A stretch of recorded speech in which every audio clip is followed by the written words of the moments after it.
इय्याका नअबुदु व इय्याका नस्तईन।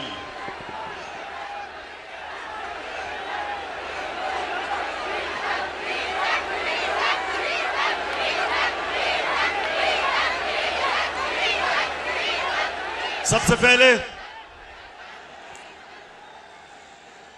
मैं आज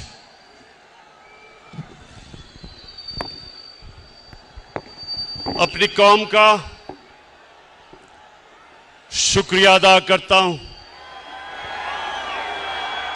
आपका मैं दिल से शुक्रिया अदा करता हूं कि आप जिस तरह मेरी कॉल पे हर पाकिस्तान के कोने से आज यहां आए, मेरा दिल से मैं आपकी अप्रिसिएशन और शुक्रिया अदा करता हूं। बहुत बहुत शुक्रिया आपका। मैं अपनी टीम जो ऊपर बैठी है, मेंबर्स पार्लियामेंट, मैं आज इस स्टेज से आपको खराज तहसीन पेश करता हूं कि मुझे पता है कि जिस तरह की आपको लालच दी गई, पैसे ऑफर किए आपको, जिस तरह हर किस्म की आपके ज़मीर को खरीदने की कोशिश की गई, मैं आज आपको खराज तहसीन पेश करता हूं कि माशाअल्लाह आपने मुझे खुश किया। मुझे फख्र है आपके ऊपर।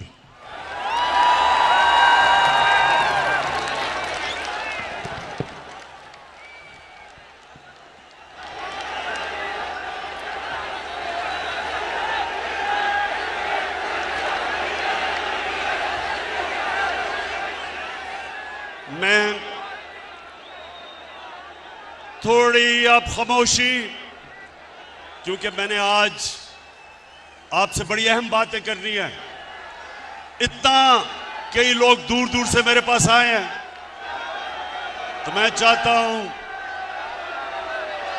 कि आज आप बड़ी खामोशी से मुझे सुने, क्योंकि मैंने अपनी दिल की आपसे बातें करनी है।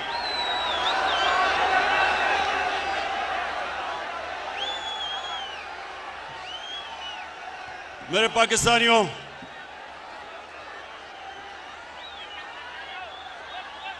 मेरे अजीम बाशऊर पाकिस्तानियों,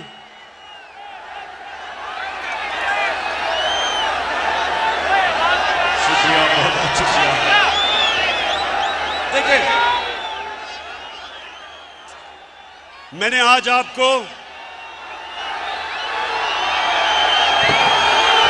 अमर बिन मारूफ, आ रही आवाज,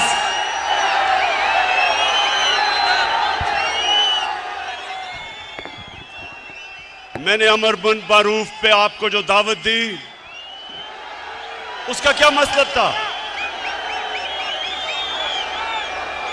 कि पाकिस्तानियों ये याद रखें कि हमारा मुल्क एक नजरिए के तहत बना था, और वो नजरिया जो पाकिस्तान का था वो एक इस्लामी फलाई रियासत थी, जो कि मदीना के असूलों के ऊपर खड़ा करना था हमने। तो मेरे से लोग पूछते हैं, इमरान खान तुम दीन की इतनी बातें क्यों करते हो? मेरे से लोग पूछते हैं कि आप दीन को सियासत के लिए क्यों इस्तेमाल करते हैं? तो मैं आज आपको सबके सामने पहले ये जो मेरे दिल की बात है वो ये कि आज से 25 साल पहले जब मैंने अपनी जमात बनाई थी, तो मैं सिर्फ इसलिए सियासत में आया था कि हम जो नजरिया पाकिस्तान,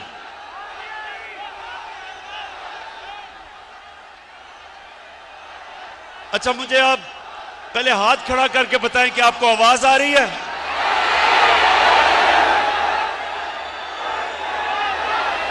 सबको आवाज आ रही है? उधर नहीं आ रही? अच्छा एक मिनट, जिनको आवाज नहीं आ रही वो हाथ खड़ा करें।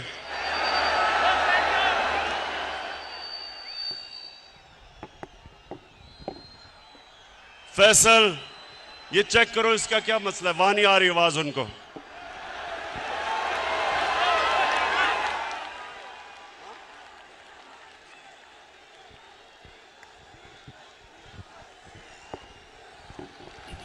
स्पीकर से लोग उतर जाए। आपसे गुजारिश है कि स्पीकर जो लगे हुए हैं उनसे आप उतर जाए ताकि आपको आवाज सही जाए।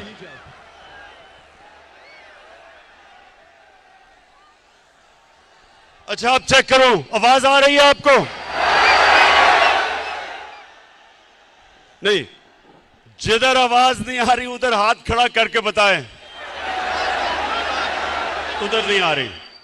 अच्छा मेरी बात सुने, मसला ये हुआ है कि इतना बड़ा जलसा हो गया कि सारे जो हमने इंतजामात किए हुए थे, ना वो लाइटें जल रही और ना आवाज आ रही है, तो थोड़ी देर आपको सब्र करना पड़ेगा। ये ठीक कर रहे हैं सिस्टम की आपको आवाज आए, लेकिन अब थोड़ी खामोशी से सुने मेरी बात। जिनको आवाज आ रही है वो सुने। देखें,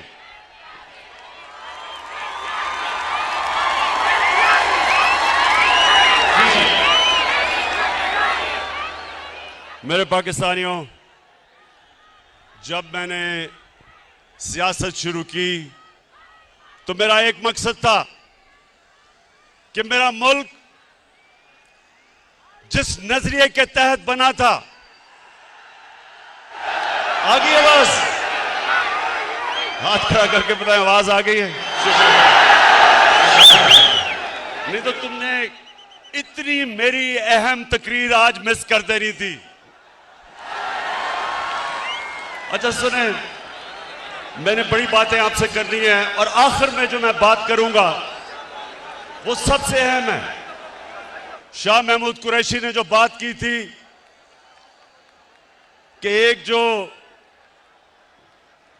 एक बाहर से मुदाखलत हो रही है पाकिस्तान में, उसके ऊपर मैं बाद में बात करूंगा। उससे पहले मेरे पाकिस्तानियों, मैं जो चीज आपने समझनी है कि जब तक हम अपने नजरिए पे नहीं खड़े होंगे पाकिस्तान कौम नहीं बनेंगे। हमें लोगों का हजूम होगा। कौम नजरिए पे बनती है और वो नजरिया क्या था? पाकिस्तान का नजरिया क्या है? कितने लोगों को पता है कि ये किस नजरिए के तहत बनी थी? मैं आपके सामने आज ये वाजे करता हूं कि मुझे भी बड़ी देर तक पाकिस्तान का नजरिया नहीं पता था।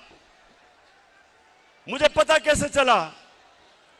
18 साल की उम्र में बाहर गया, यूनिवर्सिटी बाहर पढ़ी, फिर मैं क्रिकेट खेलता था, आधा साल दुनिया में बाहर फिरता था। तो मैं जो पाकिस्तान के नजरिए पे आया हूं, मेरे पाकिस्तानियों, अपने जाती तजर्बे के ऊपर। और वो क्या था? जैसे जैसे मुझे दीन की समझ आनी शुरू हुई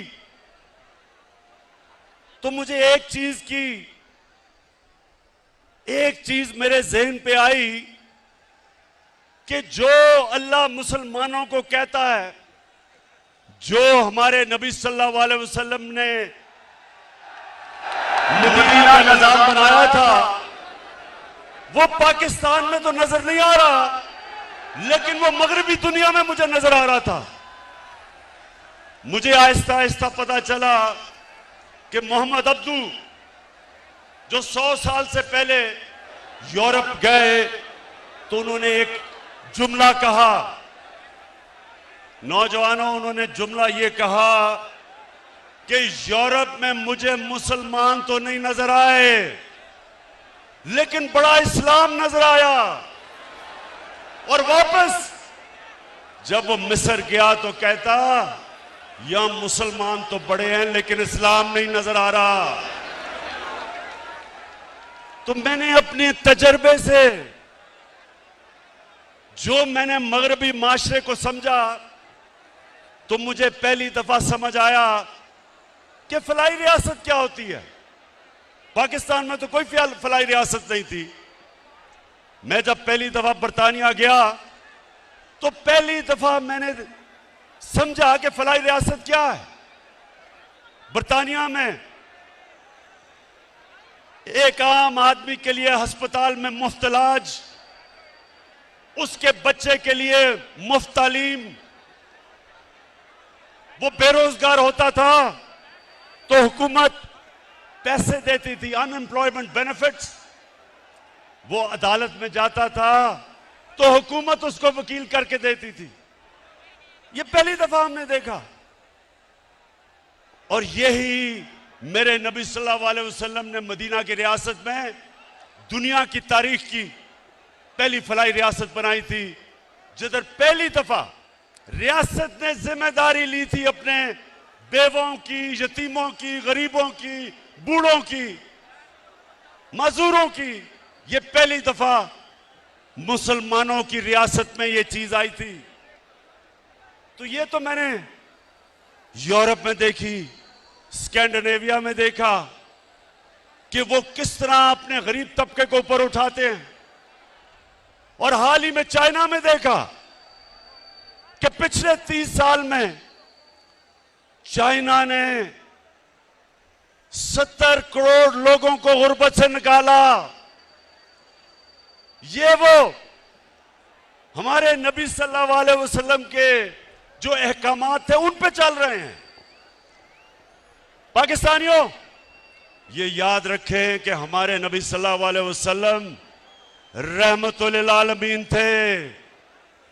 हमारा जो खुदा है वो रब्बुल आलमीन है, सब इंसानों के वो खुदा हैं। और हमारे नबी सब इंसानों के लिए रहमत बन के आए।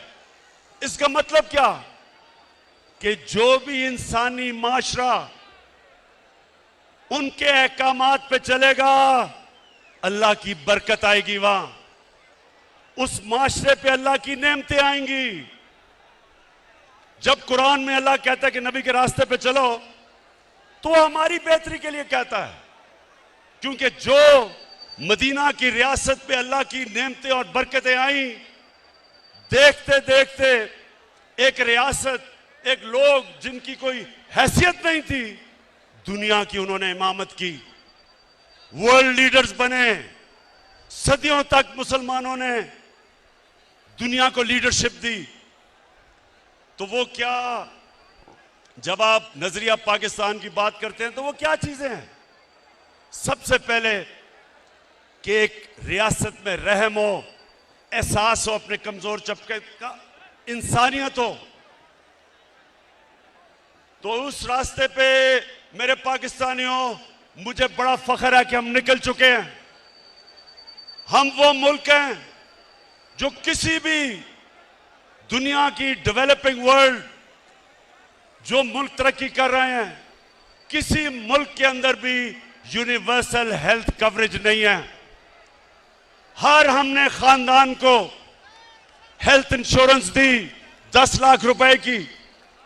ये हमने अपने नबी की सुन्नत पे चल के, कि एक आम आदमी जिसके पास पैसे नहीं, जिस घराने में गुर्बत हो, उधर उनको सबसे बड़ा मसला होता है कि कोई बीमार हो जाए, क्योंकि उनके पास पैसे नहीं होते। तो मेरे पाकिस्तानियों, मुझे फख्र है आज कि पाकिस्तान में वो हम हेल्थ इंश्योरेंस लेके आए हैं कि गरीब से गरीब आदमी एक प्राइवेट हॉस्पिटल में अपना जाके इलाज करवा सकता है, जिधर वो सोच भी नहीं सकता था पहले, तसव्वुर भी नहीं था। उसके अलावा हमारा जो एहसास का प्रोग्राम है, पाकिस्तान की तारीख में कभी इतना पैसा खर्च नहीं किया गया अपने कमजोर तबके को ऊपर उठाने के लिए। हमारा राशन है वो हम शुरू कर रहे हैं 2 करोड़ खानदान के लिए। ताकि उनको महंगाई के अंदर सहारा दिया जाए। हमारी नौजवानों, हमारा कामयाब पाकिस्तान का प्रोग्राम है, जिधर 20 लाख खानदानों को हम 5 लाख रुपए एक फर्द को कर्जा दे रहे हैं सूद के बगैर, जिधर 20 लाख उसी खानदान को कर्जा दे रहे हैं सूद के बगैर घर बनाने का, और उसी खानदान को एक फर्द को टेक्निकल एजुकेशन दे रहे हैं ताकि वो अपना रोजगार कमा सके। ये पहली दफा हमारे मुल्क की तारीख में निचले तबके को ऊपर उठाने की कोशिश हो रही है। और जब मेरे नौजवानों, हमारे पास टैक्स पे पैसा आया, हमारा टैक्स बढ़ा, तो सबसे पहले मैंने काम किया, 250 अरब रुपए की हमने सब्सिडी देके पेट्रोल की कीमत बजाय 10 रुपए बढ़ाने की 10 रुपए कम की।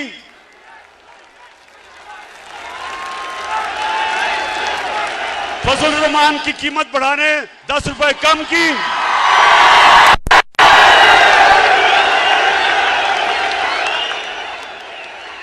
और बिजली की कीमत 5 रुपए यूनिट कम की, 250 रुपए की हमने सब्सिडी दी। और मैं आपको आज यकीन दिलाता हूं कि जैसे जैसे मैं पैसा इकट्ठा करता जाऊंगा, जैसे जैसे मैं टैक्स का पैसा इकट्ठा करता जाऊंगा, वो सारा पैसा मैं अपनी कौम पे खर्च करूंगा, उनके लिए साजियां पैदा करूंगा।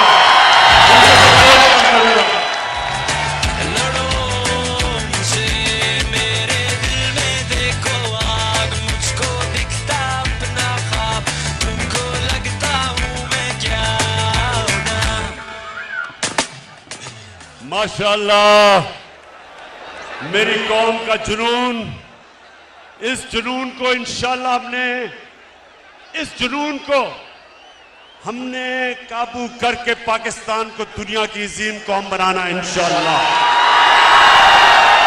इसके साथ सुनते रहे मेरे पाकिस्तानियों, मेरा जो किबला है, मेरा जो नजरिया है, वो मैं 25 साल से उस नजरिए पे खड़ा हूं।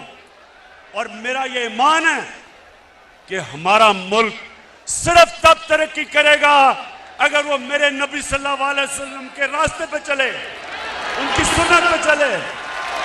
और उनकी सुन्नत थी मदीना की रियासत। तो सबसे पहले इंसानियत का निजाम, जिसमें हमारे में रहम हो, हम बजाय अमीर को अमीर करते जाएं, हम अमीर से टैक्स इकट्ठा करके अपने गरीब लोगों को ऊपर उठाएं। और इंशाअल्लाह मेरा यह वादा है कि जब हम 5 साल मुकम्मल करेंगे, सारा पाकिस्तान देखेगा कि कभी इस मुल्क की तारीख में किसी गवर्नमेंट ने इतनी तेजी से पाकिस्तान की गुर्बत कम नहीं की। दूसरा, मेरे नबी सल्लल्लाहु अलैहि वसल्लम ने जो मदीना की रियासत में उनका दूसरा हुक्म था, वो इंसाफ, कानून की हुक्मरानी।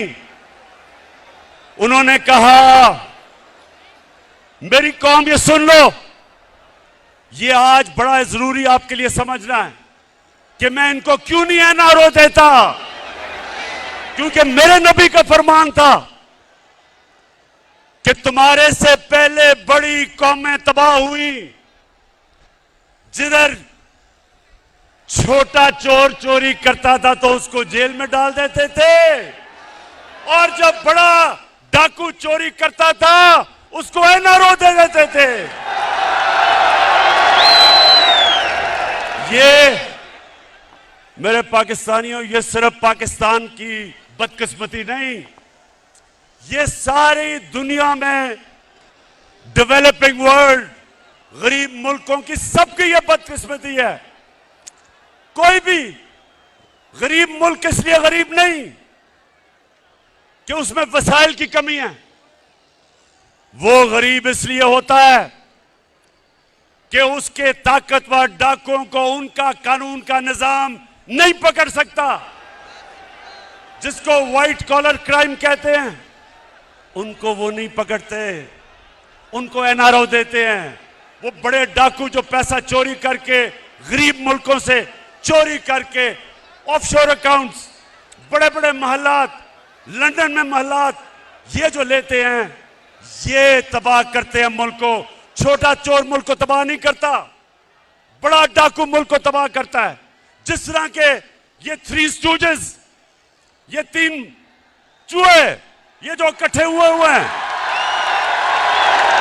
30 साल से मुल्क को लूट रहे हैं। ये 30 साल से ये इस मुल्क का खून चूस रहे हैं।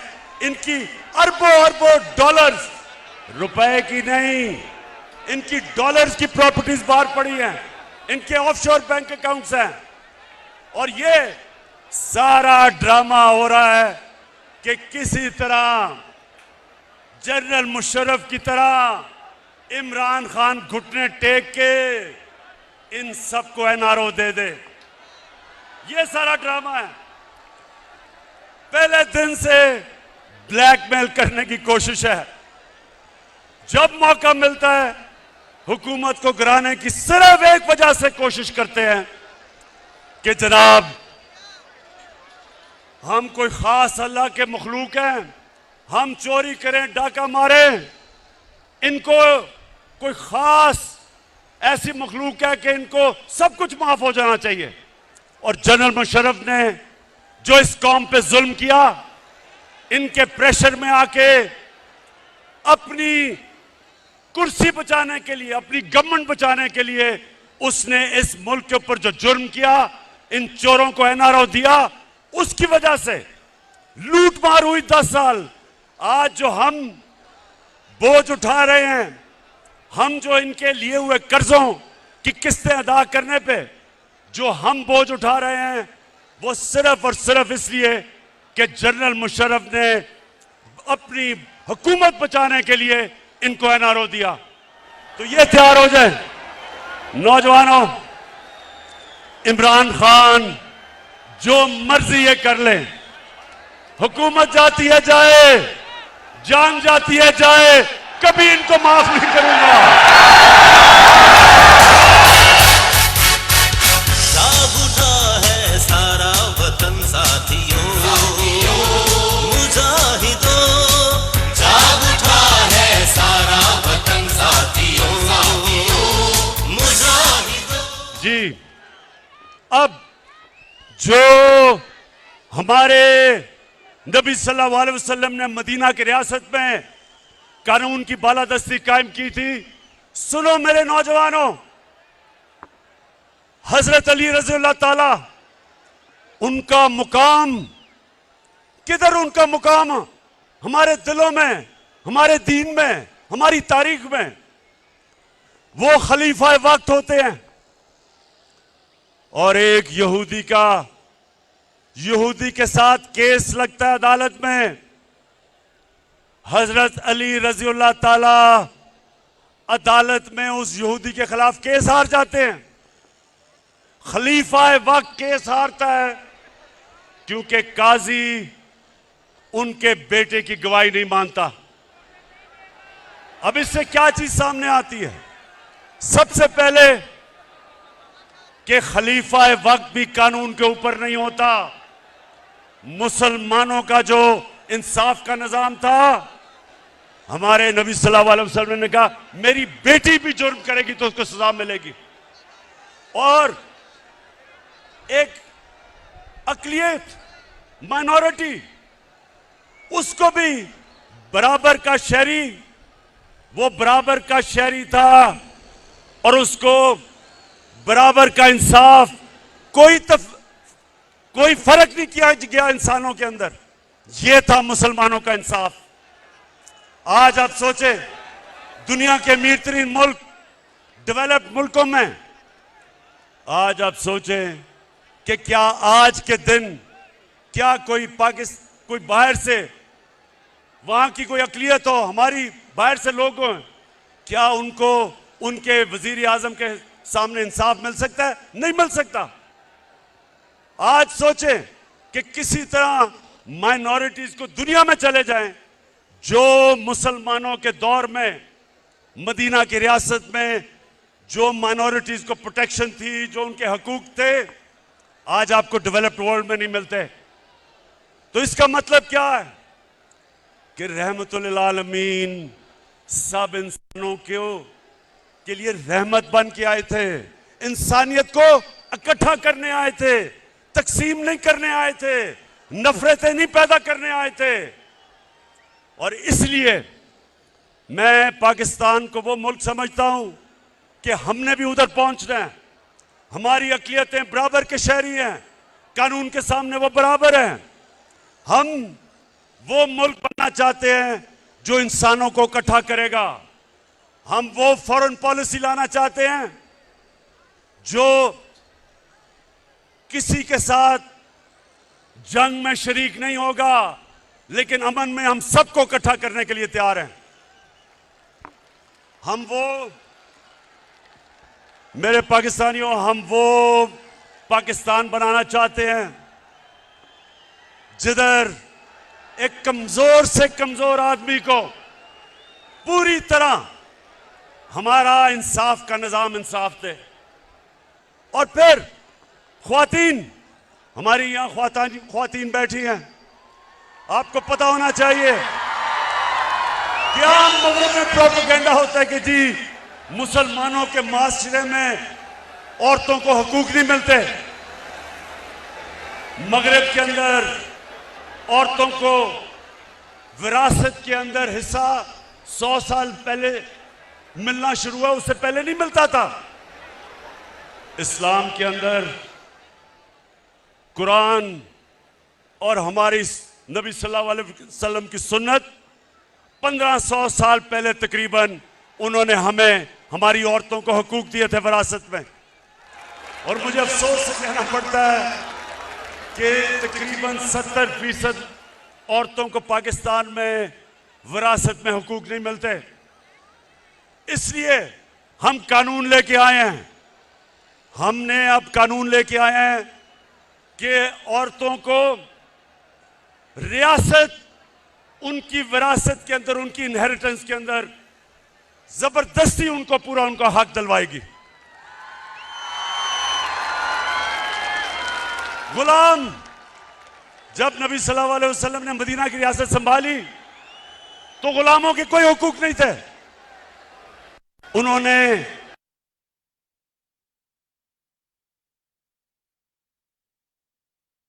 गुलाम रखना है तो उसको एक घर के फर्द की तरह रखो। ये हमारा, नौजवानों, हमारा ये था दीन। मुसलमानों के दौर में गुलाम बादशाह बन गए, हिंदुस्तान में गुलामों ने हुकूमत की, मिस्र में गुलामों ने हुकूमत की, क्योंकि नबी का फरमान था कि उनको एक घर के फर्द की तरह रखो।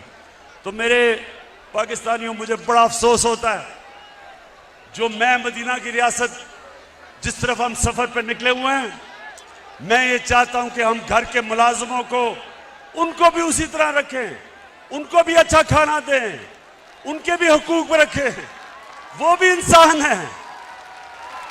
ये हमारी नबी की सुन्नत है। पाकिस्तानियों सुनते जाओ, मैं आपको सफर बता रहा हूं कि आपका नजरिया क्या है, किस लिए यह मुल्क बना था, अल्लामा इकबाल की क्या ख्वाब थी। क्योंकि आज 200 मिलियन यानी 20 करोड़ मुसलमान हिंदुस्तान में हैं, लेकिन जो हिंदुस्तान में भी मुसलमान थे उन्होंने भी पाकिस्तान के लिए वोट किया था, क्योंकि वो ख्वाब थी, वो देखना चाहते थे कि मदीना की रियासत के तर्ज पे मुल्क खड़ा हो। अच्छा, अब सुने, मैं अभी आखिर में आपसे जो मेन बात करने के लिए आप सबको बुलाया, मैं जरा आगे चलूं। जो हमारे मदीना की रियासत में अल्लाह ने हमारी कौम को क्या हुक्म दिया था, अमर बिल मारूफ, इसका क्या मतलब है?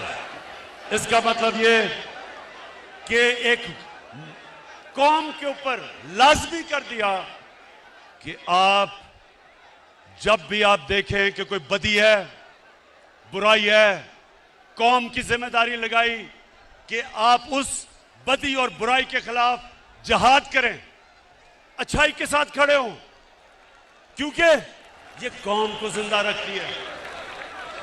पाकिस्तानियों, मैं जब आज से तकरीबन 20 साल पहले लंदन में था, इराक के ऊपर हमला करने लगा था अमेरिका और बरतानिया, 20 लाख लोग निकले। बरतानिया में 20 लाख लोग सड़कों पे निकले जंग के खिलाफ। अमर बिल मारूफ, इसको कहते हैं अमर बिल मारूफ, कि उनकी हुकूमत को फायदा भी होना था इराक जंग से, इराक में तेल भी था, लेकिन वो अच्छाई के साथ खड़े हुए। उन्होंने कहा नहीं, ये गलत है। इसको अमर बिल मारूफ कहते हैं, इसको जिंदा कौम कहते हैं। और मैं आज सबको देख के मुझे खुशी ये है कि मैंने जब आपको कॉल दी, ये जो लोगों के ज़मीरों का सौदा हो रहा है, एक गवर्नमेंट को गिराने की कोशिश क्या कर रही है, पैसे लगा रहे हैं लोगों को खरीदने के लिए। तो मैं आज आप सबका शुक्रिया अदा करता हूं कि आप इस तादाद में यहां आए और आपने बताया कि आप इस जुर्म में शरीक नहीं। मैंने जरा आपको बस जो मैं बात करने के लिए आखिर में, ये जो साजिश है उसके ऊपर बात करने से पहले मैं सिर्फ आपके लिए ये बताना चाहता हूं कि इन्होंने फैसला किया कि हमारी हुकूमत को गिराना है, क्योंकि जी पाकिस्तान तबाह हो रहा है। तो नौजवान ये सुन लो, मेरे पाकिस्तानियों जो सुन रहे हो, मैं बड़ी जल्दी आपको बताना चाहता हूं और मैं आज दावा करता हूं कि पाकिस्तान की तारीख में 3.5 साल में किसी हुकूमत ने इस तरह की परफॉर्मेंस नहीं दी जो हमने अपने 3.5 साल में दी है। अच्छा, अब जो यहां मेरे नौजवान हैं, आपने डिसिप्लिन का मुजाहरा करना है, ये बड़ा जरूरी है, क्योंकि आपने मेरी बात सुननी है, इसलिए तंग नहीं करना लोगों को, डिसिप्लिन रहना है। हाथ खड़ा करके बताओ। ठीक, अच्छा जी, अब मैं बड़ी जल्दी आपको बताना चाहता हूं कि हमारी हुकूमत ने क्या किया। डीजल की मैं बाद में बात करूंगा, अभी ठहर जाए।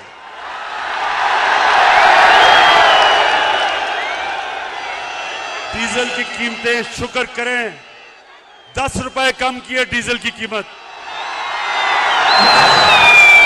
अच्छा जी, पहले पाकिस्तानियों, मैं अल्लाह का शुक्र करता हूं, मैं अपने अल्लाह का शुक्र करता हूं कि 100 साल में सबसे बड़ा बुरहान दुनिया में आया कोरोना वायरस का। सारी दुनिया बंद हो गई, लॉकडाउन लग गए, गरीब सारी दुनिया में कुचले गए। जब आप एक मुल्क को बंद कर देते हैं तो बेचारा दिहाड़ीदार, टैक्सी वाला, रिक्शे वाला, वेल्डर, पेंटर, वो लोग जो दिहाड़ी कमा के अपने बच्चों का पेट पालते हैं, वो सब बेरोजगार हो जाते हैं। तो जब सारी दुनिया बंद की गई, मेरे पाकिस्तानियों, मैं अल्लाह का शुक्र करता हूं कि मैंने जब अपने मुल्क को बंद नहीं किया, मुझे तनकीद हुई, लोगों ने कहा कि ये इमरान तबाह कर रहा है पाकिस्तान को।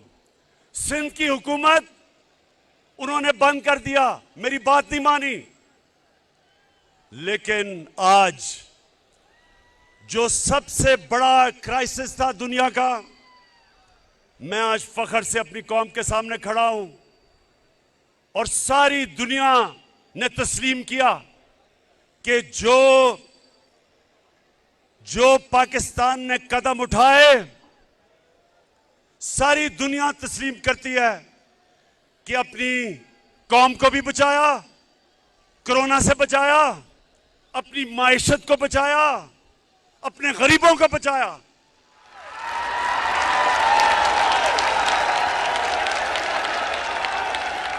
अभी वर्ल्ड बैंक ने एक रिपोर्ट दी है। इस रिपोर्ट के मुताबिक सारे बर्रे सगीर में आज जिधर सबसे कम बेरोजगारी है वो पाकिस्तान है।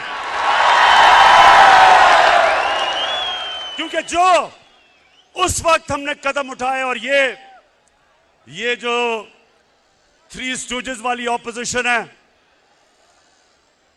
जिसमें चेरी ब्लॉसम भी एक है, डीजल दूसरा है, तीसरी बीमारी है और चौथा भगौड़ा है,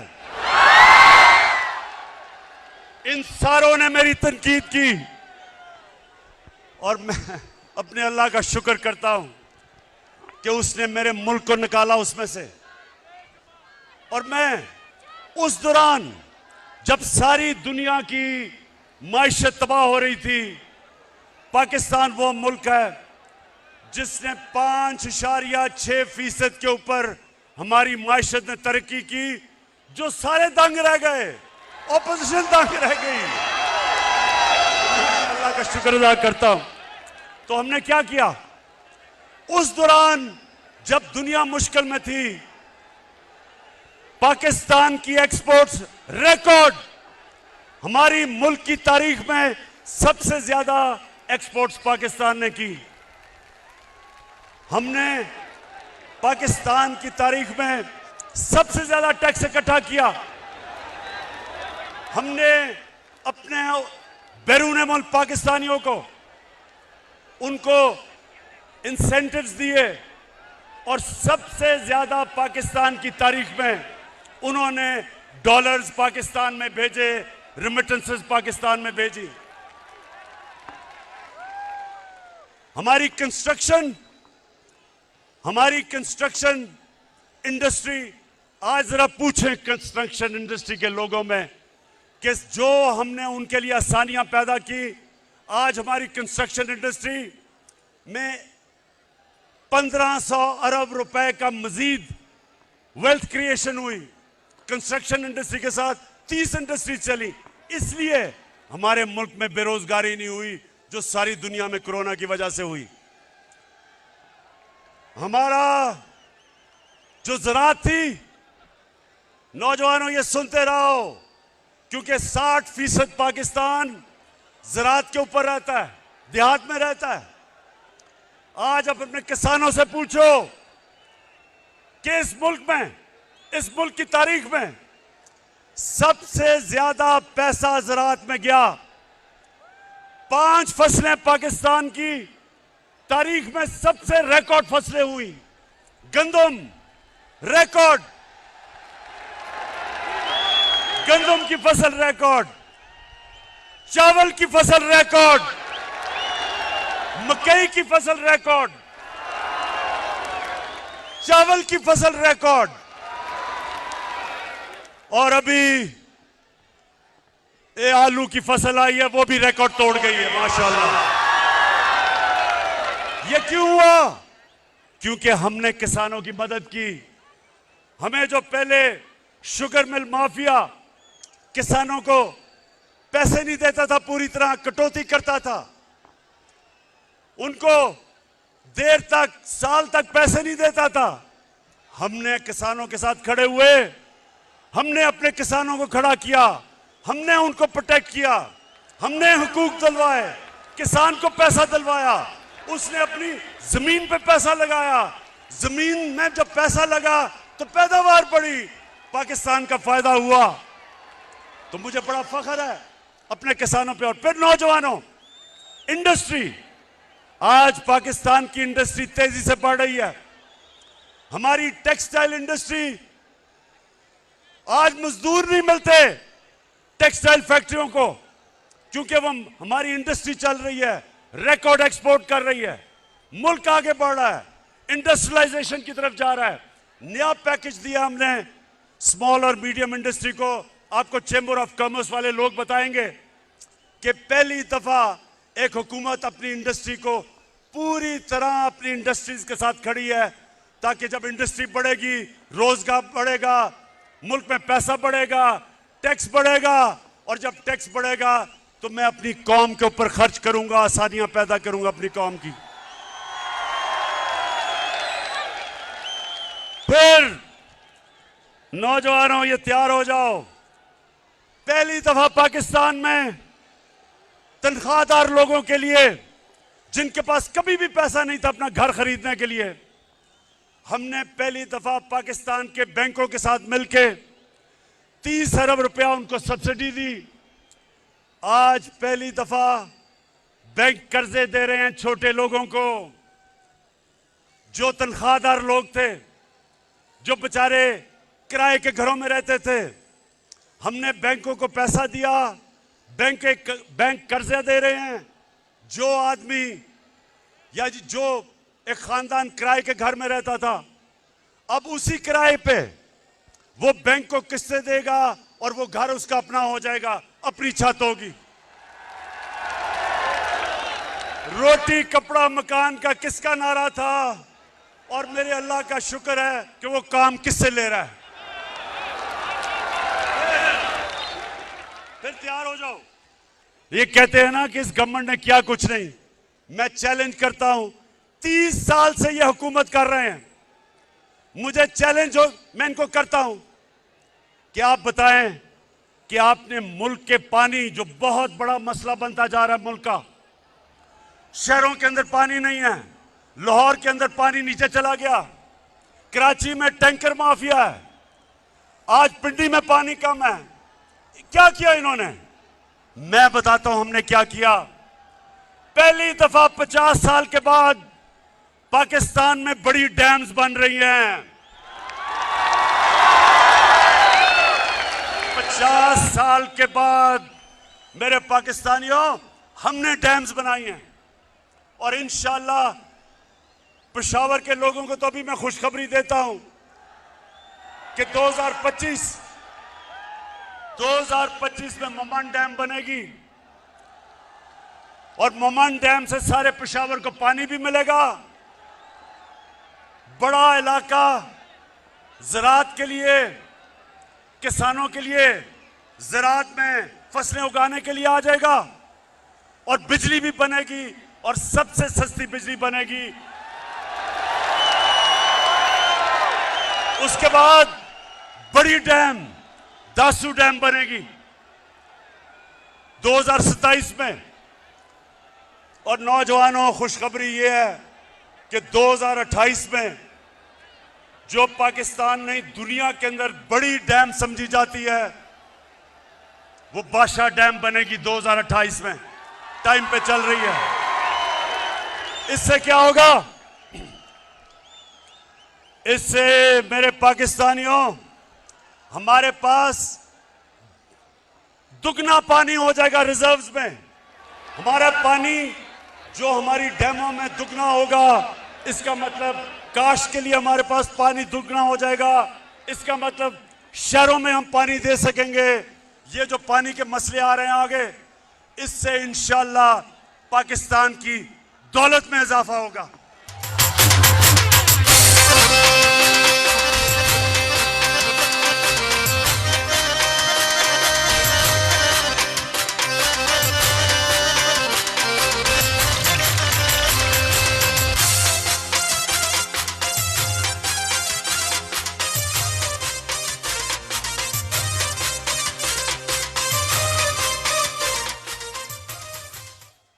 अच्छा, अब जरा भी मैं आपने असल जो मैं आखिर में बात करनी है उसकी आपको इंतजार करनी पड़ेगी। मैं सिर्फ ये जो लोग कहते हैं ना कि इन्होंने किया क्या है, तो मैं आज अपनी कौम को बताऊं हमने किया क्या है।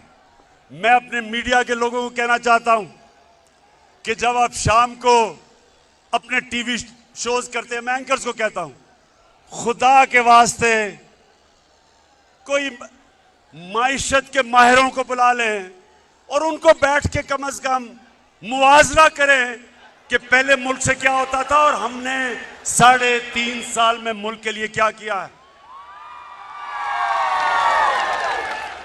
अब अगर मरियम बीबी जिसने जिंदगी में 1 घंटे का काम नहीं किया, और कांपे टांगने वाले, जिसको अभी 14 साल में उर्दू ही नहीं बोलनी आई, मैं लीडर बनना चाहता हूं। और आसिफ जरदारी, उसको थोड़ा बड़ा होने देना था लीडर बनाने से पहले। कहता है, अच्छा वो कहता है कि मुझे, अगर तुमने ये कुछ, हर रोज धमकियां देता है, अगर नैब ने मुझे बुलाया तो मैं ये कर दूंगा। भाई बिलावल क्या करोगे? मैं रो पड़ूंगा। अच्छा जी, अब सुने, पहली दफा इस्लामाबाद के बाद पाकिस्तान में एक नया शहर बन रहा है, रावी सिटी। इस्लामाबाद के बाद पहली दफा शहर बन रहे हैं। क्यों बना रहे हैं हम शहर? हम इसलिए बना रहे हैं लाहौर को बचाने के लिए, रावी को बचाने के लिए। रावी एक गंदा नाला बन चुका है। ये जो शहर है, ये मॉडर्न सिटी बन रहा है, ये ऊपर जाएगा। इसके ऊपर 2 करोड़ दरख्त लगाएंगे इर्द गिर्द, ताकि पोल्यूशन का मुकाबला करे वो शहर। वाटर ट्रीटमेंट प्लांट्स बनेंगे, ताकि बजाय सारा सूरज का पानी रावी में जाए और वो नीचे सिंध तक जाए, हम ट्रीट करके साफ पानी दरिया में करें, दरिया को रिवाइव करें, ऊपर बैराज बनाएं ताकि लाहौर की वाटर टेबल ऊपर आए। और फिर से मैंने कहा, जब 2 करोड़ दरख्त लगेंगे तो आबो हवा साफ होगी, पोल्यूशन कम होगी। ये पहली दफा इस्लामाबाद के बाद दूसरा शहर बन रहा है, मेगा प्रोजेक्ट है। फिर हमने लाहौर का वॉल्टन एयरपोर्ट था, उसको चेंज करके सेंट्रल बिजनेस डिस्ट्रिक्ट बनाया। ये आप देखेंगे कि दुबई की तरह, लोग तो दुबई जाते हैं ना, अब वो लाहौर के सेंट्रल बिजनेस डिस्ट्रिक्ट में जाया करेंगे। एक मॉडर्न, पूरा एक शहर के अंदर एक मॉडर्न डिस्ट्रिक्ट बनेगी। और फिर शेख साहब, शेख रशीद साहब, आपके लिए खुशखबरी, नाला लेई प्रोजेक्ट बन रहा है। रावलपिंडी को तब्दील करने के लिए, उसको एक मॉडर्न शहर बनाने के लिए नाला लेई जो है, उसका भी ट्रीटमेंट प्लांट बनेंगे, साफ पानी करेंगे। उसके साथ एक हाई राइजेस बनेंगी, एक मॉडर्न, बजाय के शहर फैलते जाएं, ज़राई जमीन खत्म होती जाए। शहरों को अब हम रोकेंगे। मास्टर प्लान बना रहे हैं सारे पेशावर के, सारे बड़े शहरों के, इनको ऊपर लेके जाएंगे, ज़राअत की जमीन बचाएंगे और इनकी सारी सीवरेज सिस्टम, पानी का मसला, बिजली, ये सारी हम इंशाल्लाह शहरों को मास्टर प्लान बना के लेके आ रहे हैं। ये कभी किसी गवर्नमेंट ने 30 सालों ये हुकूमत करते रहे, किसी ने कभी इस तरह का काम नहीं किया। फिर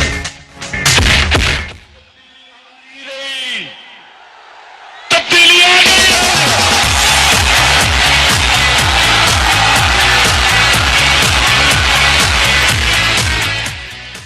माशाल्लाह माशाल्लाह, जुनून आपका मैं मान गया हूं। अच्छा, आप सुनते जाए। नहीं, डीजल बाद में, बाद में।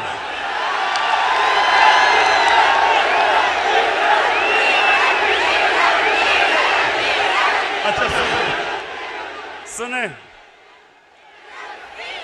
मेरे पाकिस्तानी सुने, क्या मैं आपको बताना चाहता हूं कि करप्ट हुकूमतों में मुल्क को नुकसान क्या होता है, और जब एक ईमानदार लोग हुकूमत करने आते हैं तो मुल्क को फायदा क्या होता है।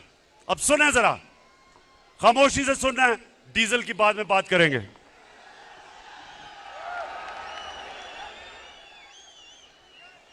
मेरे पाकिस्तानियों, आज से 11 साल पहले, ये गौर से सुननी है आपने बात, आज से 11 साल पहले बलूचिस्तान के अंदर कोयले और तांबे की कानें थी रेकोडिक में। उधर पाकिस्तान को जो बाहर से ये माइनिंग कंपनी आई हुई थी, उसने अदालत में लेगी पाकिस्तान को।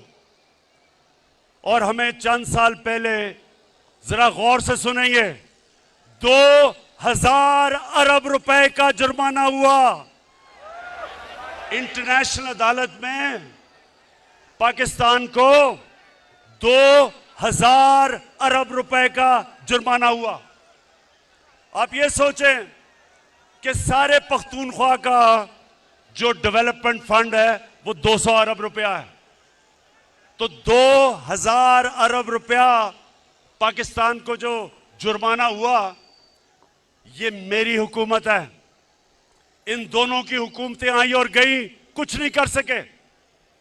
अगर वो जुर्माना हो जाता, उन्होंने जो हमारी बाहर असासे थे सब जब्त कर लेने थे।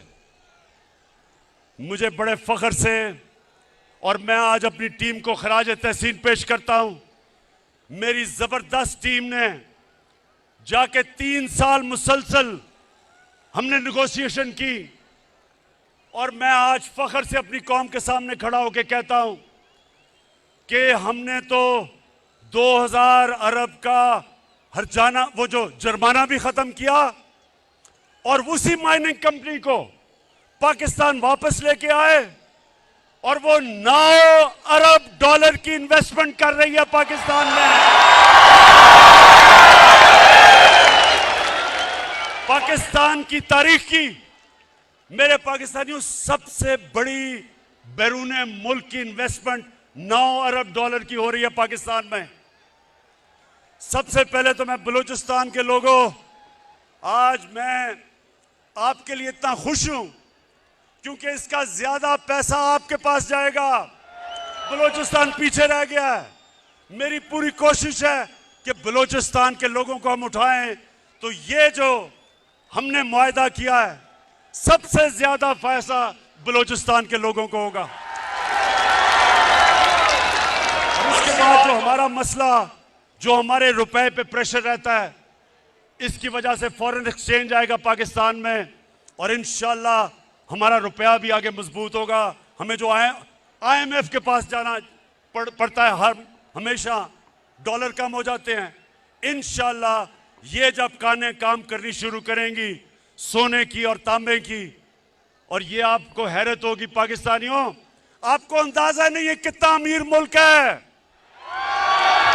आपको अंदाजा नहीं है पाकिस्तान में दुनिया में सबसे ज्यादा सोने और काने की जो कान होंगी, जो माइंस होंगी दुनिया में, जो रिजर्व्स होंगे गोल्ड और कॉपर के, वो पाकिस्तान में होंगे। माशाल्लाह आपका मुस्तकबिल रोशन है मेरे पाकिस्तानियों। अब दूसरा सुने, ये तो हो गई रेकोटेक।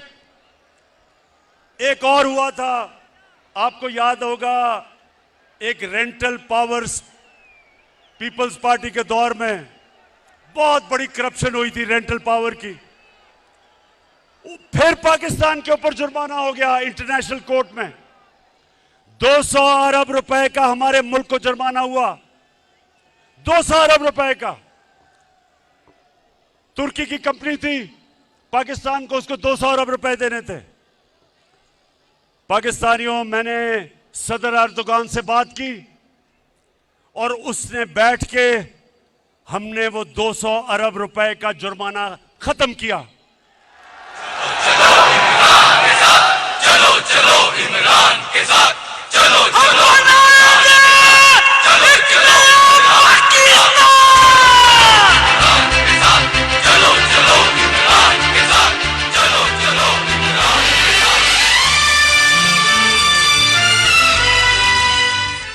मुझे नौजवानों जो ऊपर चढ़े हुए हो, मुझे पता है आपका जुनून, लेकिन मुझे डर है आप गिरना पड़ो। अच्छा जी, सुनते जाएं मेरे पाकिस्तानियों, सुनते जाएं। इन्होंने बस पिछली हुकूमतों ने, सुने सुने सुने, मैं आपको बता रहा हूं कि जब एक करप्शन से पाक जब गवर्नमेंट आती है तो कौम को कितना फायदा होता है। मैंने आपको 2 चीजों की बता दी। हमने आके नेगोशिएट किया मुल्क को पैसा बचाया। अब तीसरी सुने, इन्होंने गैस के कॉन्ट्रैक्ट साइन किए नून लीग वालों ने, और फिर दोनों ने आईपीपीज यानी जो बिजली बनाती हैं कंपनीज, उनके साथ कॉन्ट्रैक्ट साइन किए। हमारी हुकूमत ने उनके साथ रीनिगोशिएट किया, गैस के नए कॉन्ट्रैक्ट साइन किए। और यह फर्क होता है जब आप रिश्वत नहीं लेते, पैसे नहीं बनाते। आज पाकिस्तान को 10 साल में 700 अरब रुपए की बचत होगी हमारे कॉन्ट्रैक्ट से। लेकिन अब पाकिस्तानियों एक और सुन लो, ये चौथी चीज है। आपको पता है नवाज शरीफ खुद एनएचए का अपने नीचे, नेशनल हाईवे अथॉरिटी अपने नीचे रखी हुई थी। मैं बताता हूं क्यों रखी हुई थी। अब ये जरा गौर से सुने पाकिस्तानियों, 2013 और 2021 के बीच में सारी दुनिया में महंगाई हुई, सारी दुनिया में चीजें महंगी हुई। अब आप ये एनएचए की वेबसाइट पे चले जाएं, वेबसाइट के ऊपर लिखा हुआ है कि 2013 में फी किलोमीटर सड़क कितनी कीमत पे बनती थी और 2021 में सड़क फी किलोमीटर कितनी में बनेगी। अब सोचे ना, 2021 में जाहिर है ज्यादा महंगी हुई होगी क्योंकि महंगाई हो गई। लेकिन मेरे पाकिस्तानियों, आपको हैरत होगी कि नून लीग ने जो 2013 में सड़कें बनाई और जो हमने 2021 में सड़कें बनाई, और ये सारा रिकॉर्ड एनएचए की वेबसाइट पे है। तो जो 2021 में सड़क बनी वो 2013 की जो सड़क फी किलोमीटर बनी 23 करोड़ रुपया सस्ती बनी।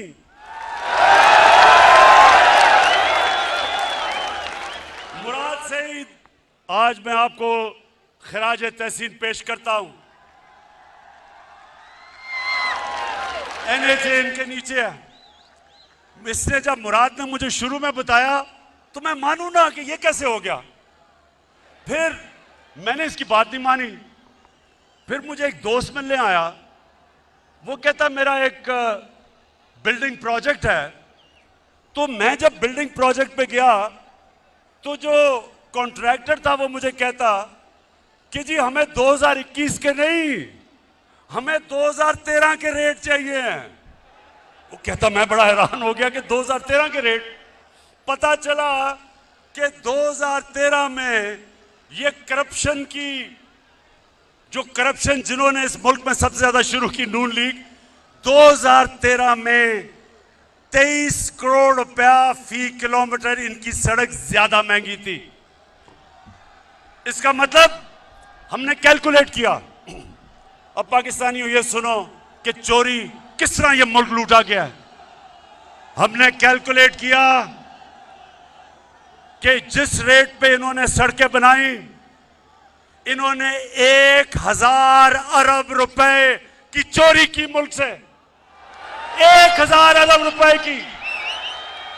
यानी कि एक ईमानदार हुकूमत ने 1000 अरब रुपया अपनी कौम का बचाया, जिसकी वजह से दुगनी सड़कें बनाई हैं हमने, इनसे दुगनी सड़कें बनाई हैं जो पैसा बचा।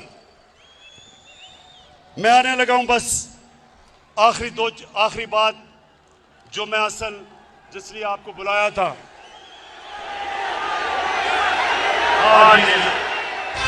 सबके लबों पे है तराना इंसाफ का, यारो आने वाला है ज़माना इंसाफ का।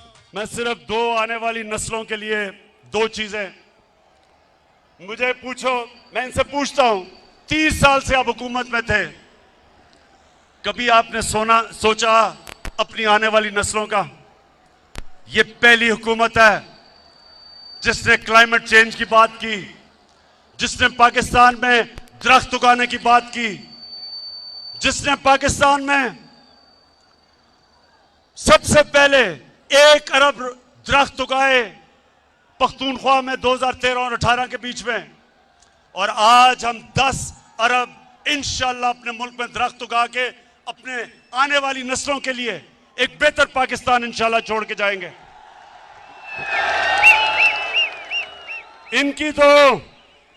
इनको फुर्सत कैसे मिले? इनको तो सारी छुट्टियां, बच्चे सब कुछ लंदन में बैठे हैं। इनको तो पाकिस्तान की क्यों फिक्र हो? ये तो नस्लों के लिए लंदन के लिए तैयारी करवा रहे हैं, घर महलात खरीद रहे हैं। पाकिस्तानियों, जो दूसरी चीज मैं आज आपके सामने, सबके सामने जो कहना चाहता हूं कि आपको अंदाजा नहीं कि हमारा मुल्क में अल्लाह ने किस किस्म की खूबसूरती और किस किस्म की नेमतें बख्शी हैं। यहां गिलगित बल्तिस्तान के चीफ मिनिस्टर बैठे हैं, खालिद। मैं इसके साथ मिलके मैं आज आप सबके सामने दावा करता हूं कि हमने इंशाल्लाह पाकिस्तान को दुनिया का टूरिज्म सेंटर बनाना है। स्कर्दू को हमने इंटरनेशनल एयरपोर्ट बनाया। अब दुनिया से डायरेक्टली स्कर्दू टूरिस्ट आया करेंगे। स्कर्दू को इंशाल्लाह उसके इर्द गिर्द जो इलाके हैं, मैंने ऑस्ट्रियन से बात की है, ऑस्ट्रिया में सबसे ज्यादा स्कीइंग होती है। स्कर्दू को इंशाल्लाह पाकिस्तान का स्कीइंग कैपिटल बनाएंगे और आप देखेंगे कि किस तरह बाहर से पैसा आता है। हमारे मुल्क में जिस तरह की खूबसूरती है, किसी ने सोचा ही नहीं टूरिज्म को डेवलप करने का। मैं आपको साबित करता हूं कि अगर ये, मुझे अफसोस है कि कोरोना की वजह से हम आगे नहीं बढ़ सके, क्योंकि सारी दुनिया में टूरिज्म खत्म हो गई, लेकिन इंशाल्लाह जैसे कोरोना खत्म हुई, मैं अब आपको इस मुल्क में टूरिज्म उठा के दिखाऊंगा, मुल्क में पैसा ला के दिखाऊंगा और सबसे ज्यादा अपने नौजवानों के लिए रोजगार पैदा करूंगा।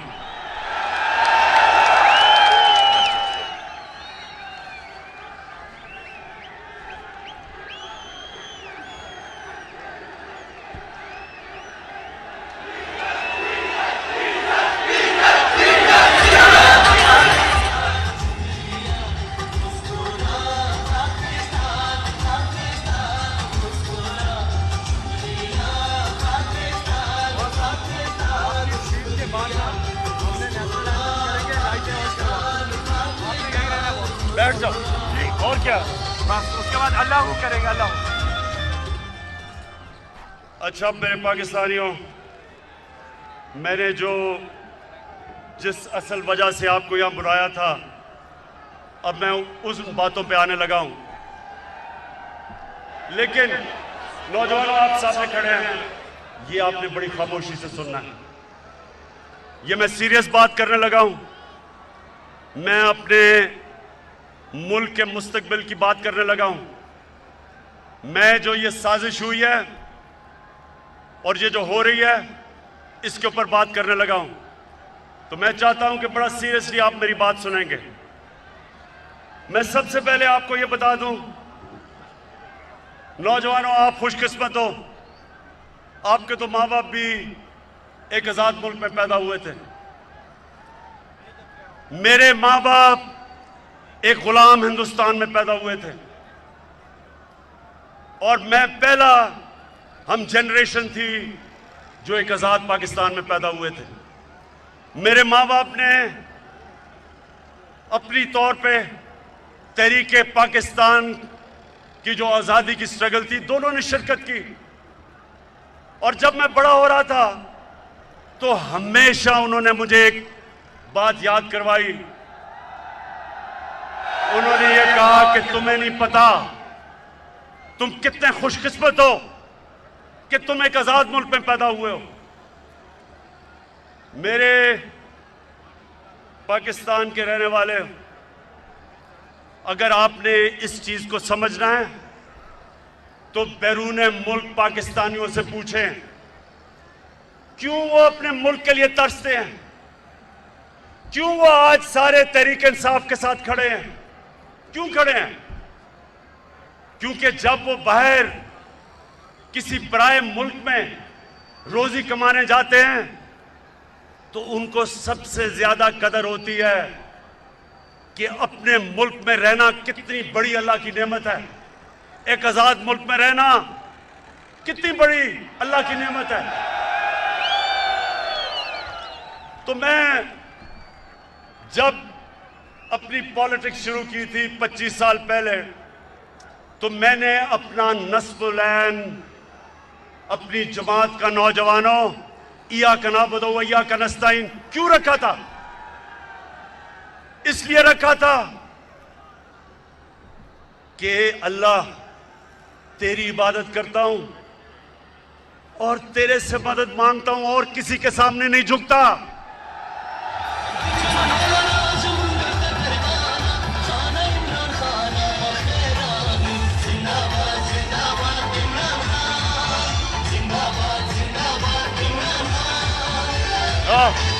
ओए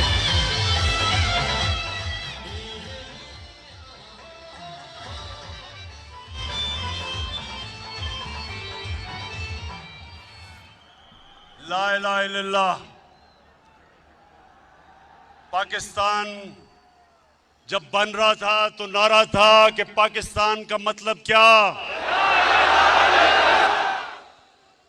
ये क्यों नारा था?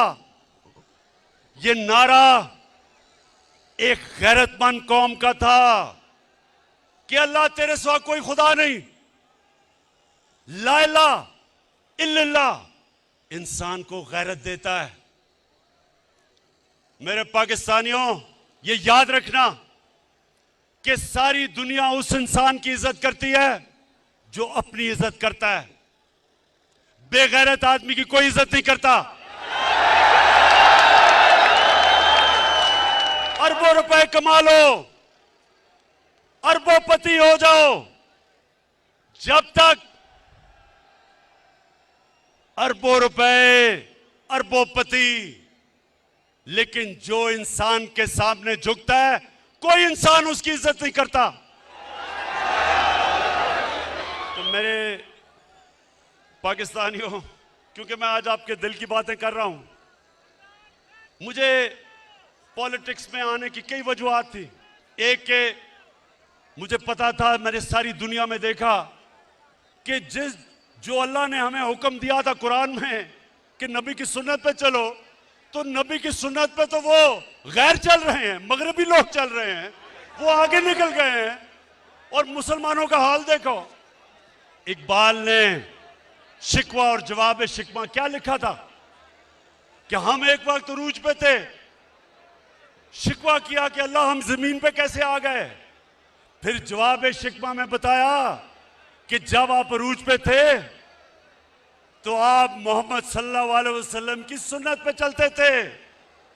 अब आप वो अहकामात से बहुत दूर चले गए हैं, अब पैसे की पूजा करते हैं, आप सुपर पावर्स के सामने सजदे करते हैं,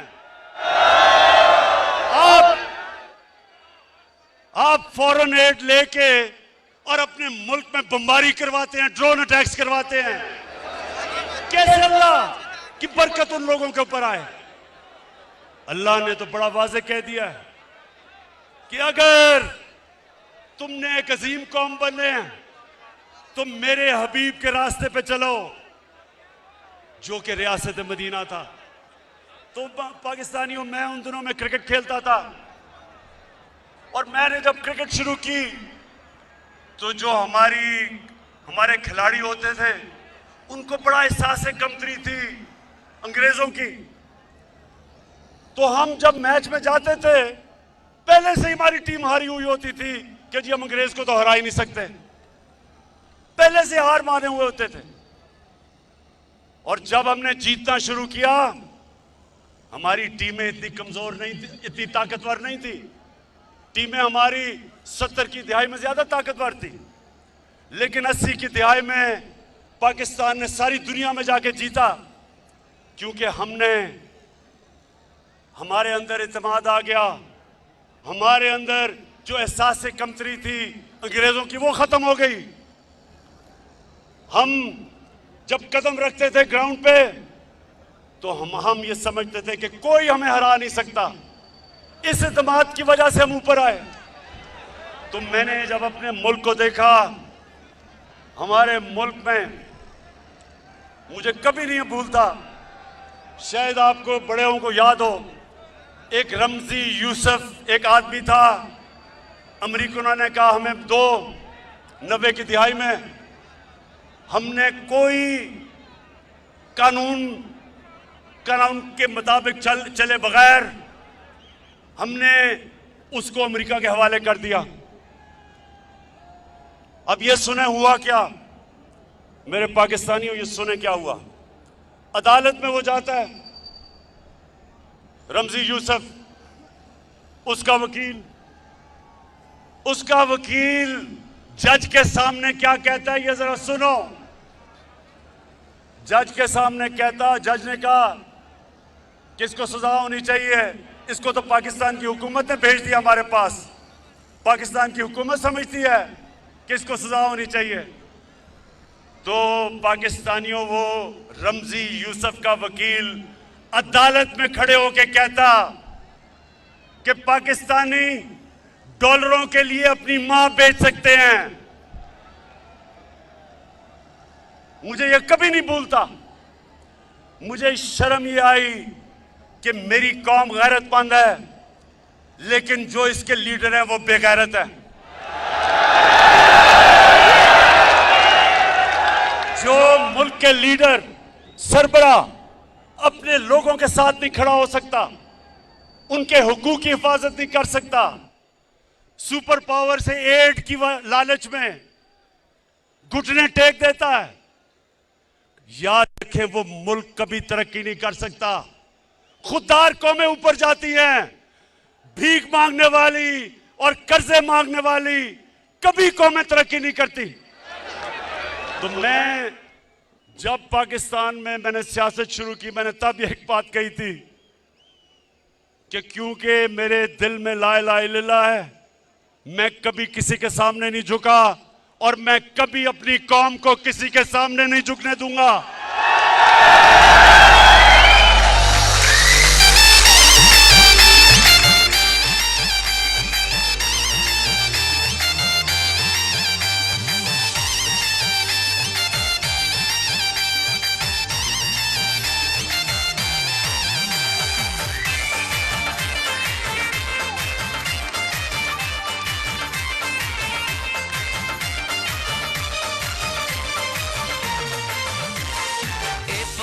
टोलो बांध ग्राना पता मणियमा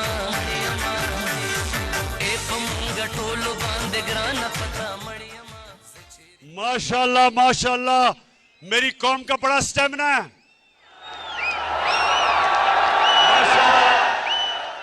अच्छा, अब ये जो मैं आपके सामने बात करने लगा हूं, ये मैं आपको बता दूं कि मैं बड़ी कम तकरीर लिखता हूं, लेकिन क्योंकि ये बात एक ऐसी है कि मैं ये नहीं चाहता कि मैं जज्बात में आके कोई ऐसी बात कर दूं कि हमारे मुल्क को हमारी फॉरेन पॉलिसी इफेक्ट उससे हो जाए।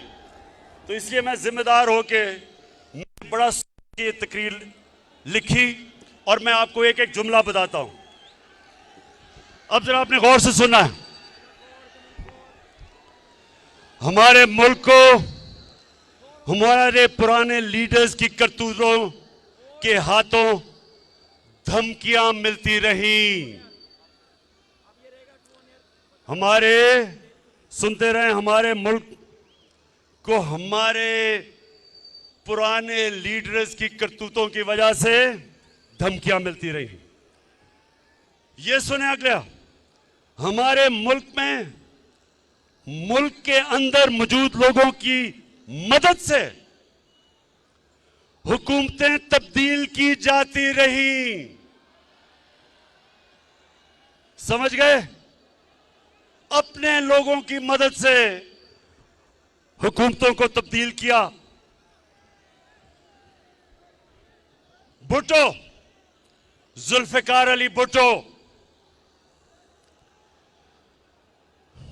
उसने जब मुल्क को आजाद फॉरेन पॉलिसी देने की कोशिश की, जुल्फिकार अली भुट्टो, मेरे उससे बहुत इख्तलाफात होंगे, लेकिन मुझे उसकी खुददारी हमेशा पसंद थी। तो उसने मुल्क को जब आजाद फॉरेन पॉलिसी देने की कोशिश की, तो फजलुर रहमान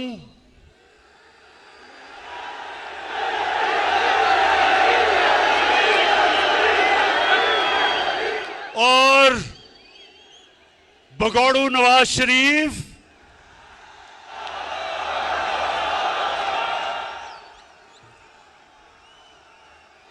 इनकी, सुनते रहें, सुने सुने सुने सुने, अभी मैं और भी आता हूं कि इन दोनों की उस वक्त की पार्टियों ने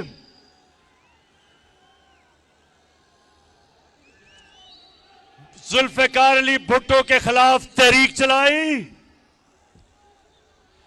और आज जैसे हालात बना दिए गए मुल्क में, और उन हालात की वजह से जुल्फिकार अली भुट्टो को फांसी दी गई।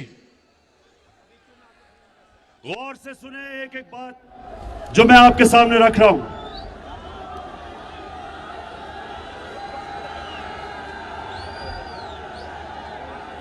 आज क्या हुआ? आज आ रही आवाज?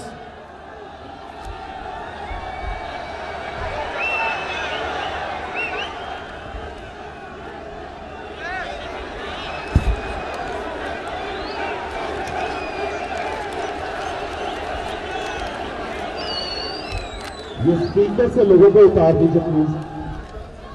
खान साहब की स्पीच सुनने दीजिए। देखिए, ये सबसे अहम चीज मैं कह रहा हूं, तो स्पीकर से उतरे क्योंकि लोगों ने सुनना है।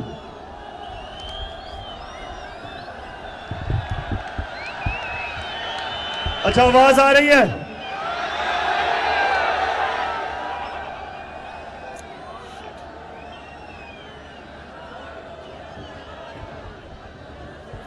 जल्दी इसको ठीक करें।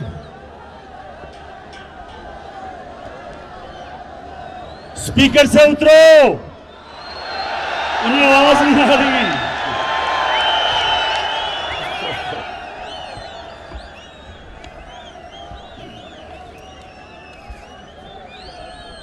अच्छा सुने, मुझे लगता है आपको बाद में बताना पड़ेगा कि मैंने क्या कहा है। अच्छा जी, आज अच्छा, स्पीकर से दूर है ना, ये बड़ी अहम तकरीब मैंने करनी है। आज उसी भुट्टो के दामाद आसिफ जरदारी, सबसे बड़ी बीमारी,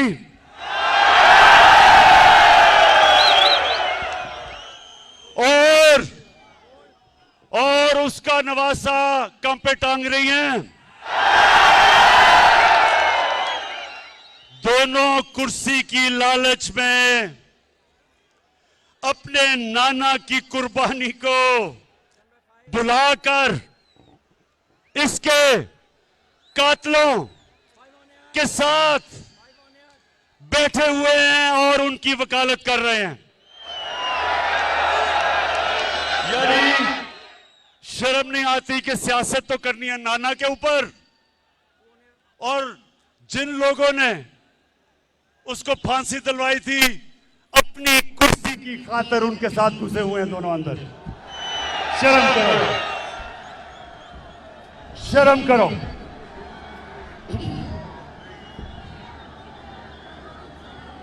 अच्छा, आज फिर मुल्क को उन्हीं हालात के सामने रख दिया गया है। अब ये सुने, हमारे मुल्क की जो पॉलिसी है, फॉरेन पॉलिसी, उसको मड़ोड़ने कि कोशिश बाहर से की जा रही है, बाहर से हमारे मुल्क की फॉरेन पॉलिसी को मुतासिर किया जा रहा है। इस साजिश का अब सुने, ये शाह महमूद आहो उधर उतारो, उधर आवाज नहीं आई। हाँ, शाह महमूद को पता है कि इस साजिश का हमें पिछले महीनों से पता है कि ये साजिश हो रही है, महीनों से। ये जो आज सब इकट्ठे हो गए हैं, ये जो आज कातिल और मकतूल इकट्ठे हो गए हैं, कातिल और मकतूल को इकट्ठे करने वालों की भी, इनको जिन्होंने इकट्ठा किया उनका भी हमें पता है। लेकिन आज वो जुल्फिकार अली भुट्टो वाला टाइम नहीं, वक्त बदल चुका है। लीडर हमारा खान है, इंसाफ की पहचान है, नया चाहता पाकिस्तान है, बखेरा लीजिए इमरान है सबकी जान, लीडर हमारा खान है। अब सुने, वक्त कैसे बदल गया है पाकिस्तानियों। एक अंग्रेजी में सेइंग है कि you only cross the river once, मतलब कि जब आप दरिया पार कर रहे होते हो तो वो दरिया नहीं रहता, वो पानी निकल जाता है, वक्त निकल जाता है। ये नया टाइम आ चुका है और ये है सोशल मीडिया का जमाना। कोई चीज नहीं छुपती। तो पाकिस्तानी कौम बेदार है, हम किसी की गुलामी कबूल नहीं करेंगे।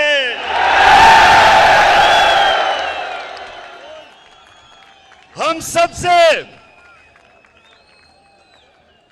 सबसे दोस्ती करेंगे, गुलामी नहीं करेंगे।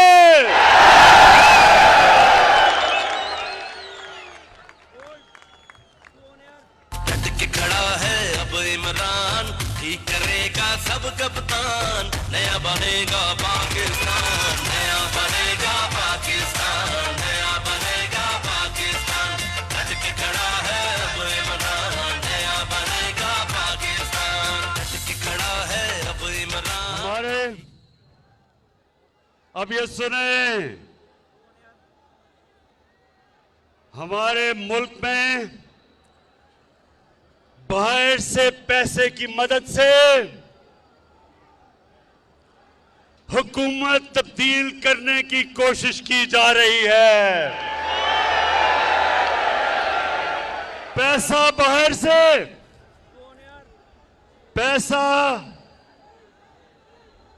पैसा बाहर से है, लोग हमारे इस्तेमाल हो रहे हैं, ज्यादातर अनजाने में, लेकिन कुछ जानबूझ के ये पैसा इस्तेमाल कर रहे हैं हमारे खिलाफ, और वो मैं अभी आगे बताता हूं। पाकिस्तानी कौम ने, नौजवानों, पाकिस्तानी कौम ने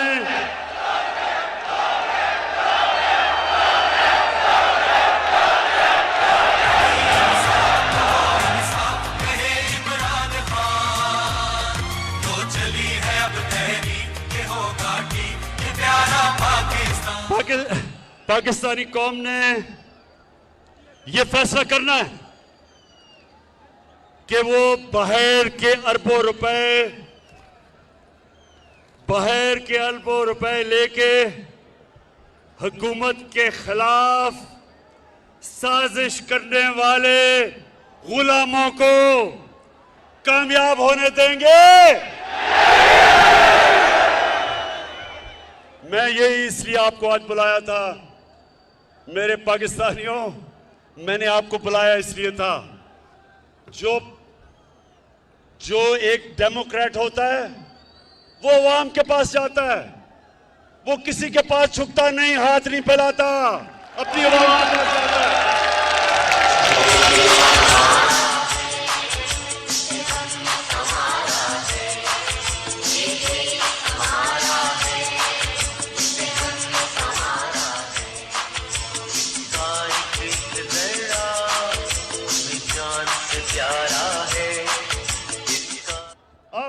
अब हेलो, आ रही आवाज?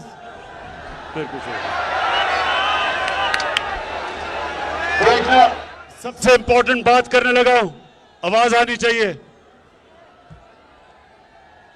हेलो, हाँ शाबाश। और उसको स्पीकर को सही रखें क्योंकि आवाज नहीं आती। अच्छा जी, हमें पता है कि किन किन जगहों से बाहर से हम पे दबाव डालने की कोशिश की जा रही है, हमें पता है। लेकिन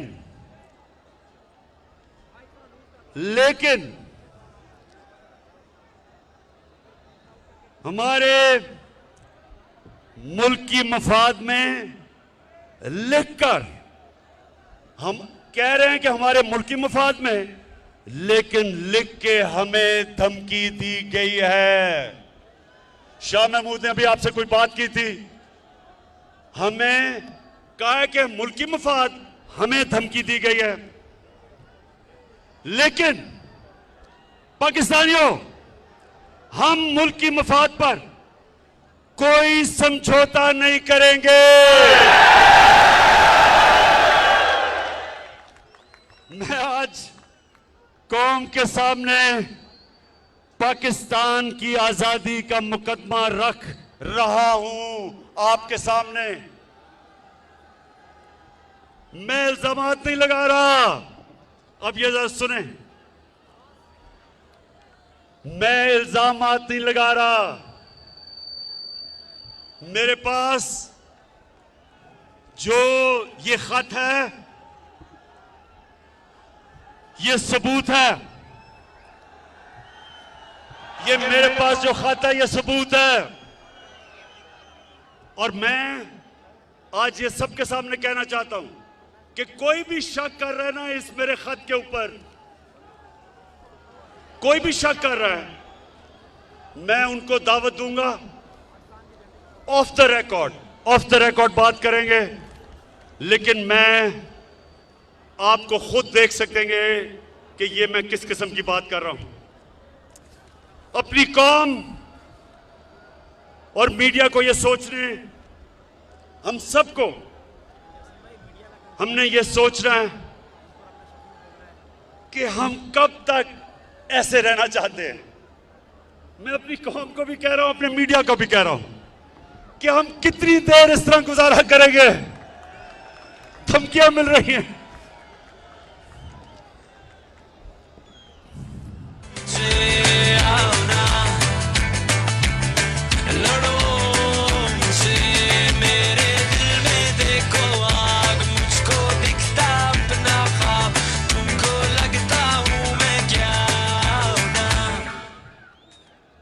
मैं फिर से कह रहा हूं, आज सबके सामने, आज दिल खोल के बात कर रहा हूं, बैरूनी साजिश की ऐसी बहुत सी बातें हैं जो मुनासिब वक्त पर और बहुत जल्द सामने लाई जाएंगी। तैयार है ना सब? कौम, मेरी कौम ये जानना चाहती है कि लंदन में बैठा हुआ किस किस से मिलता है।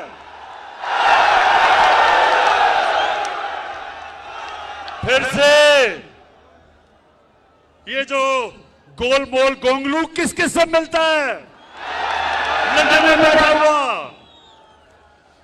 और पाकिस्तान में बैठे हुए किरदार किसके कहने के ऊपर चल रहे हैं। पाकिस्तानी किरदार किसके कहने पे चल रहे हैं? आपको अंदाजा है किसके कहने पे चल रहे हैं? बताओ।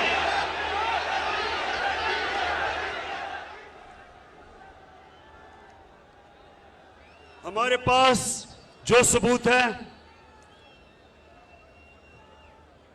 हर चीज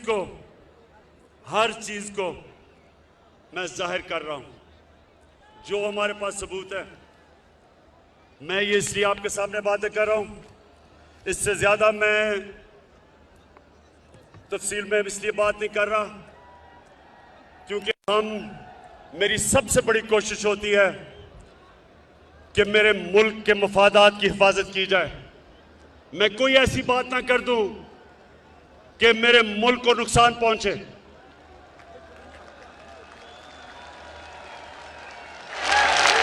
इसलिए मैंने आपसे पूरी बात नहीं की, नहीं तो मैं वो बता भी सकता था।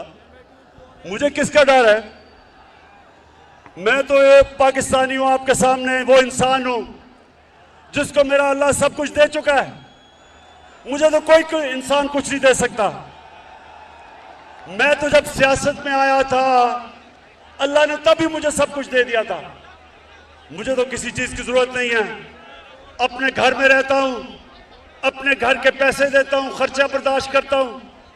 कोई मेरा कैंप ऑफिस नहीं है। मेरा चैलेंज है कि पाकिस्तान की तारीख में किसी वजीर आजम ने अपनी कौम का पैसा इतना कम खर्च नहीं किया जो मैंने किया है। खड़ा है अब इमरान, ठीक करेगा सब कप्तान, नया बनेगा पाकिस्तान, नया बनेगा पाकिस्तान, नया बनेगा पाकिस्तान, डट के खड़ा है अब इमरान, नया बनेगा। मेरे पाकिस्तानियों एक चीज याद रखना, आप एक अजीम कौम है। अगर हम उस अजमत पे नहीं पहुंच सके, बहुत बड़ी वजह उसकी ये चोर हुक्मरान जिन्होंने 30 साल से इस मुल्क को लूटा है। 90 की दिहाई की मैं बात कर रहा हूं। मैं 70 की दिहाई में और 80 की दिहाई में हिंदुस्तान जब क्रिकेट खेलता था और क्रिकेट खेल के जब पाकिस्तान आता था तो लगता था एक गरीब मुल्क से एक खुशहाल और अमीर मुल्क में आ गया हूं। 90 की दहाई में जब ये 2 करप्ट खानदान इस मुल्क के ऊपर हावी हुए हैं, हर चीज में हम पीछे रह गए। सारे बर्रे सगीर में हिंदुस्तान आगे निकल गया। 90 तक हम हिंदुस्तान से आगे थे, ह्यूमन डेवलपमेंट में आगे थे। यहां खुशहाली ज्यादा थी, गुर्बत कम थी। बांग्लादेश से हम इतना आगे थे कि कोई तस्वर भी नहीं कर सकता था कि बांग्लादेश भी एक दिन हमारे से आगे निकल जाएगा। इन 2 चोरों ने जब से मुल्क का खून चूस के मुल्क का पैसा बाहर ले जाना शुरू किया, हम पीछे रह गए। और मैं 25 साल से इनका मुकाबला कर रहा हूं। 14 साल अकेला इनका मुकाबला किया है। लोग तो बाद में मेरे पास आए हैं और मैं कभी भी कोई भी जाती मुफादात के लिए इतनी देर जंग नहीं लड़ता।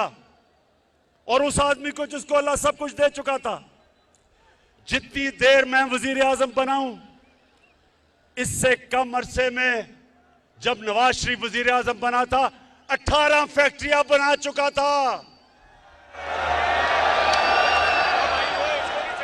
सरकारी बैंकों से पैसा लिया, फैक्ट्रियां बताई, सरकारी बैंक से कर्जे माफ करवाए। इसको बिजनेस नहीं कहते, इसको डाका कहते मुल्क के ऊपर। वही जरदारी, उसके पास क्या था? आज शुगर मिल्स, अरबों अरबोपति है, मुल्क मकरूज करके अरबोपति। तो मेरा इनसे कोई जाती लड़ाई नहीं है। मैं वो पाकिस्तानी हूं, जब मैं 18 साल की उम्र में क्रिकेट खेलनी शुरू की पाकिस्तान के लिए, तो हम वो कमजोर टीम समझे जाते थे। हमारा कोई हैसियत नहीं था दुनिया में। और मुझे ये फख्र है कि मैं वो कप्तान बना जिसने पाकिस्तान को हर दुनिया के मुल्क में जिताया और वर्ल्ड कप जिताया। और मुझे फख्र था कि हमने अपनी मुल्क को ऊपर लाके देखा। जो हमारे पाकिस्तानी थे उनको फख्र होता था टीम के ऊपर।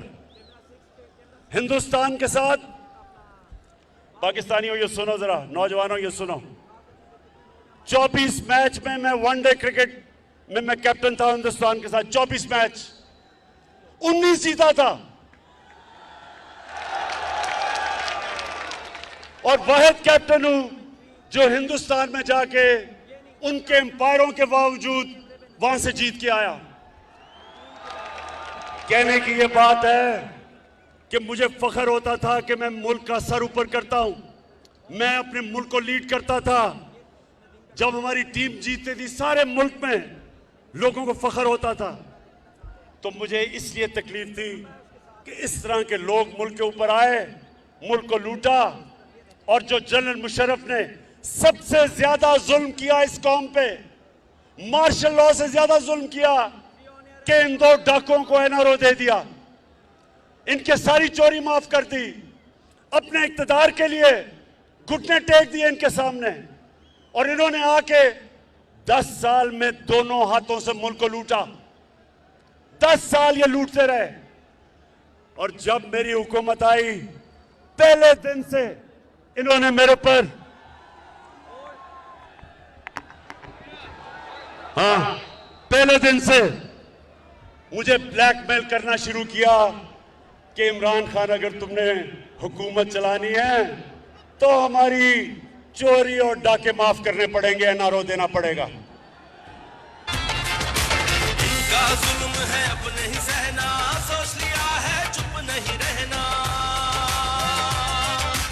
इनका जुल्म है अपने ही सहना, सोच लिया है चुप नहीं रहना। सच का कफन है सर पर पहना।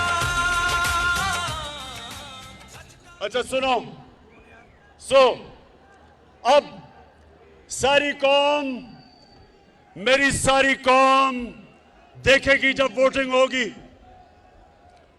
जब पाकिस्तान की पार्लियामेंट में वोटिंग होगी, मेरी कौम सब देखेगी। एक एक आदमी को आप देखना, जो वह वोट डालने जा रहेगा हमारी तरफ से। मैं आज उनको एक पैगाम देना चाहता हूं कि ये ना करना, ये आप ना करना। इस कौम ने कभी आपको माफ नहीं करना। आप जितना मर्जी कहें,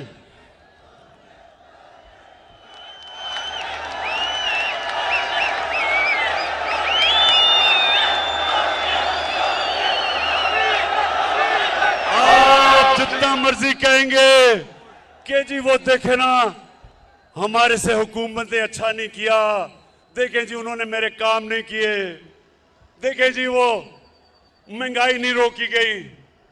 आपके पास जो रास्ता था वो एक ही है, जमहूरियत में एक रास्ता है, रिजाइन करो। अगर आपको हुकूमत नहीं पसंद आ रही तो रिजाइन करो। लेकिन 25 करोड़ रुपए सामने रख के और कहना कि जी तब आपका ज़मीर जाग जाए, वो कौम नहीं मानने लगी, कौम आपको माफ नहीं करेगी, ये कौम आपको माफ नहीं करेगी। सोशल मीडिया का जमाना है, हमेशा जब वो ज़मीर फरोश को प्रेस करेंगे तो आपकी शक्लें आ जाएंगी सामने।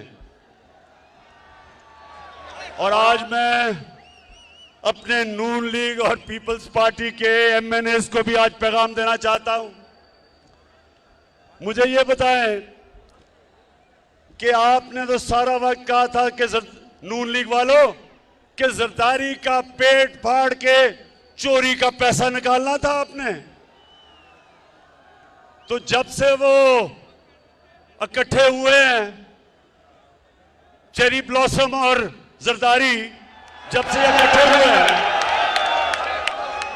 जब से ये इकट्ठे हुए हैं तो इनको भूल गया है, इनको भूल गया है कि जरदारी चोर था। इसका मतलब कि वो सिर्फ चोर बुरा तब तक है जब तक आपके साथ नहीं है, इसका मतलब चोरी बुरी नहीं है, इसका मतलब चोरी बुरी चीज नहीं है। यानी कोई भी, इसलिए तो मैं पाकिस्तानी हूं, इसलिए मैंने रहमतुल्लिल आलमीन अथॉरिटी बनाई है।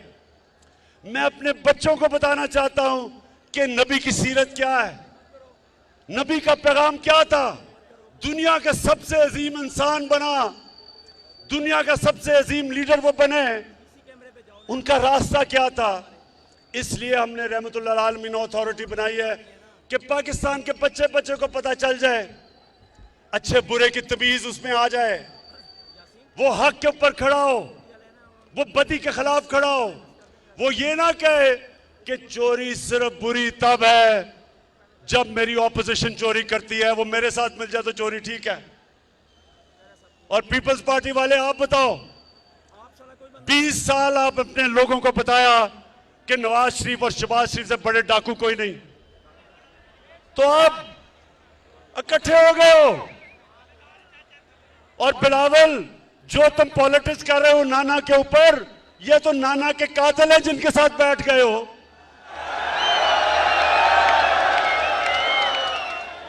तो इंशाअल्लाह मुझे उम्मीद है कि हमारे लोग वापस नहीं आएंगे, सिर्फ नून लीग के और पीपल्स पार्टी के एमएनए, जिनको पता है कि ये कितनी बड़ी साजिश हो रही है मुल्क के खिलाफ, उनके भी ज़मीर जाग जाएंगे।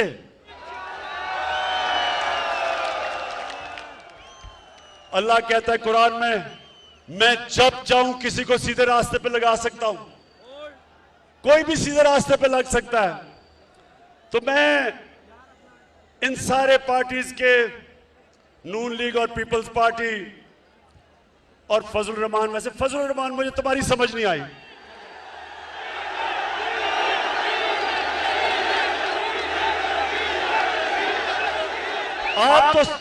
आपकी तो पॉलिटिक्स ही दीन के ऊपर है, आपकी पॉलिटिक्स दीन के ऊपर है।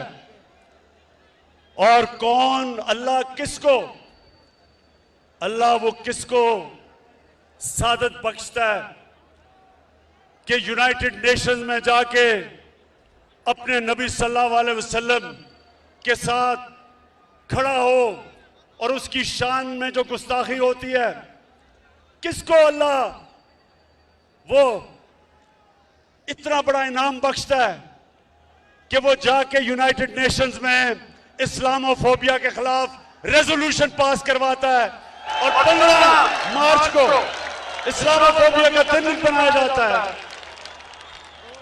फजल रहमान, आपको तो अल्लाह ने नहीं ये इज्जत बख्शी, और उसकी वजह है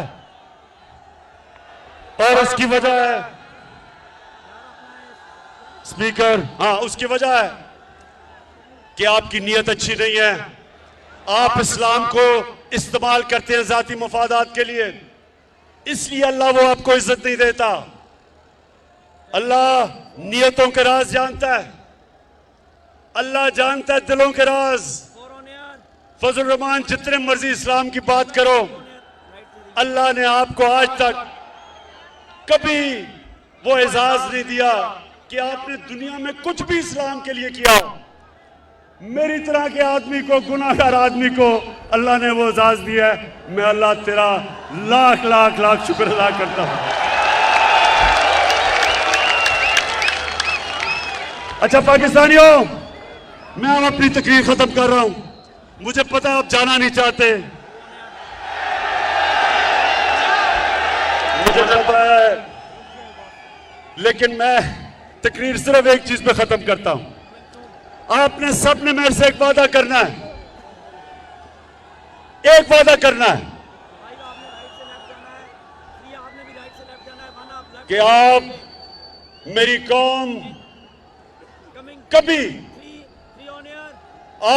इजाजत नहीं देंगे किसी पाकिस्तानी हुक्मरान को कि मेरी कौम को किसी के सामने झुकने दो। हाँ, बताएं, कभी इजाजत न देना, कभी आपने इजाजत नहीं देनी किसी हुक्मरान को। वो किया जो उन्होंने हमारे पाकिस्तान में अमेरिका की जंग लड़के किया, उसमें शिरकत करके 80,000 पाकिस्तानियों की कुर्बानी दिलवाई, हमारे कबायली इलाके को बर्बाद करवा दिया। कबायली इलाके के लोगों के जो मुश्किलात का सामना करना पड़ा, ज़कात लेने वाले देने वाले ज़कात लेने वाले बन गए, 35 लाख लोगों को नकल मकानी करवाई। कभी मेरी कौम किसी हुक्मरान को आपने इजाजत नहीं देनी कि हमारे मुल्क के मफादात के खिलाफ, हमारे लोगों के हकूक के खिलाफ कोई भी हुक्मरान जाए। पाकिस्तान जिंदाबाद, पाकिस्तान पाइंदाबाद।